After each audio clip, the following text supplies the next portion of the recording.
नमस्कार friends, step learning YouTube channel में आपका बहुत स्वागत है। आशा करता हूं कि आप बहुत अच्छे होंगे। फ्रेंड्स, अगर आपने चैनल को सब्सक्राइब नहीं किया तो सब्सक्राइब करें और वीडियो को लाइक और शेयर करना ना भूलें, जिससे कि हमें मोटिवेशन मिलती रहे। तो फ्रेंड्स, आज हम करेंगे टीएसटी आर्ट्स का एग्ज़ाम, जिसका पोस्ट कोड था 795, और हम सॉल्व करेंगे सीरीज सी, जो कि 13 दिसंबर 2020 को लिया गया था। तो इसमें हम रीजनिंग सेक्शन और करंट अफेयर का सेक्शन करेंगे।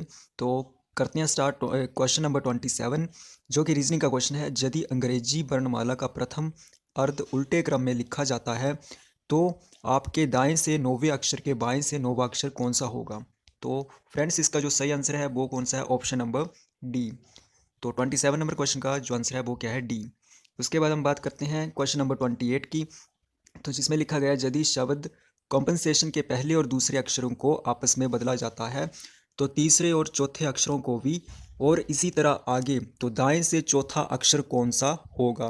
तो 28 नंबर क्वेश्चन का जो सही आंसर था वो क्या था? क्वेश्चन ऑप्शन नंबर डी, इनमें से कोई नहीं। उसके बाद बात करते हैं हम क्वेश्चन नंबर 29 की। यदि ऑरेंज को घी कहते हैं, घी को साबुन कहते हैं, साबुन को स्याही कहते हैं, स्याही को शहद कहते हैं और शहद को ऑरेंज कहते हैं, तो कपड़े धोने में निम्न में से किसका प्रयोग होता है? तो इसका जो सही ऑप्शन है वो क्या है हमारे पास? ऑप्शन नंबर डी, स्याही। उसके बाद हम बात करते हैं क्वेश्चन नंबर 30 की।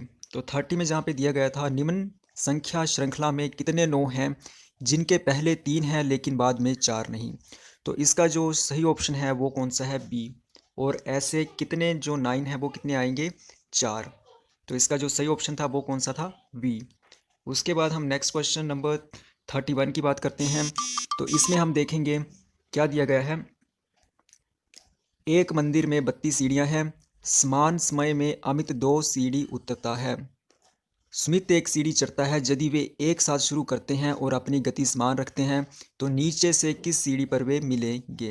तो इसका जो सही ऑप्शन है वो कौन सा है? Option number C, 11। ओके।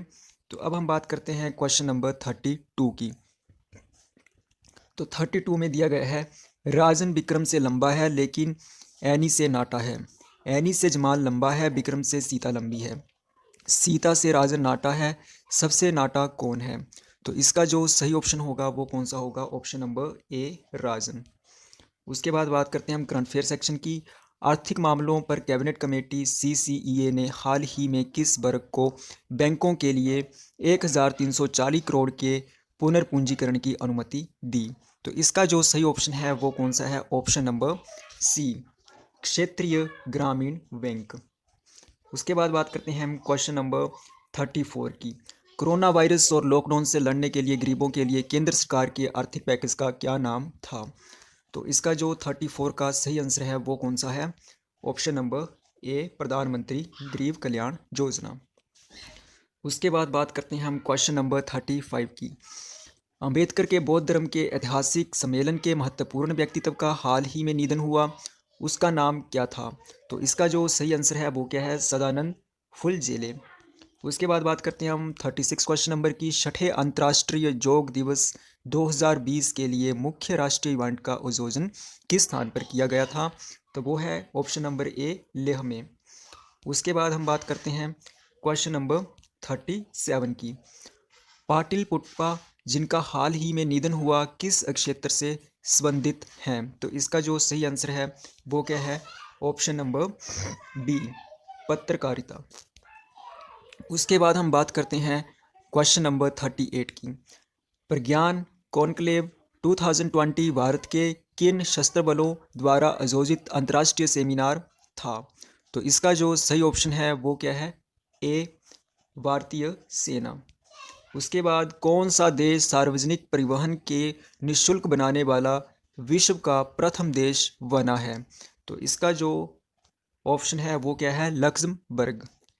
उसके बाद बात करते हैं हम क्वेश्चन नंबर 40 की। दीर्घकालीन परिसंपत्तियां जिनका भौतिक अस्तित्व नहीं होता लेकिन बृहत मूल्य होता है। तो क्वेश्चन नंबर 40 का जो सही आंसर है वो कौन सा है? सी, अमूर्त परिसंपत्तियां। उसके बाद क्वेश्चन नंबर 41, शुद्ध लाभ की गणना की जाती है। तो 41 का जो सही आंसर है वो क्या है? लाभ हानि खाते में। ए ऑप्शन इसका सही है। उसके बाद बात करते हैं क्वेश्चन नंबर 42 की। यदि कच्चा चिट्ठा का टोटल नहीं मिलता है तो अंतर की प्रविष्टि की जानी चाहिए। तो इसका जो सही आंसर है 42 नंबर क्वेश्चन का वो कौन सा है? ऑप्शन नंबर डी, उचंती खाता। उसके बाद बात करते हैं हम 43 क्वेश्चन की। उत्पाद बाजार में पूर्ण प्रतियोगिता की निम्न स्थितियों से आप क्या समझते हैं? तो 43 का जो सही आंसर है वो क्या है? MRP equal to BMP। उसके बाद क्वेश्चन नंबर 44, भारत में बाल लिंग अनुपात में गिरावट का क्या कारण है? The reason for the decline in the child sex ratio in India is. तो इसका जो सही ऑप्शन है वो कौन सा है? बी, स्त्री भ्रूण हत्या। उसके बाद हम बात करते हैं क्वेश्चन नंबर 45 की। न्यूनतम मूल्य का क्या अर्थ होता है? तो 45 का जो सही आंसर है वो कौन सा है? ऑप्शन नंबर सी, संतुलन। शुद्ध बाजार अर्थव्यवस्था का लक्ष्य किसकी ज़रूरतें पूरी करना है? तो 46 क्वेश्चन का जो सही आंसर है वो क्या है? ए, उपभोक्ता की।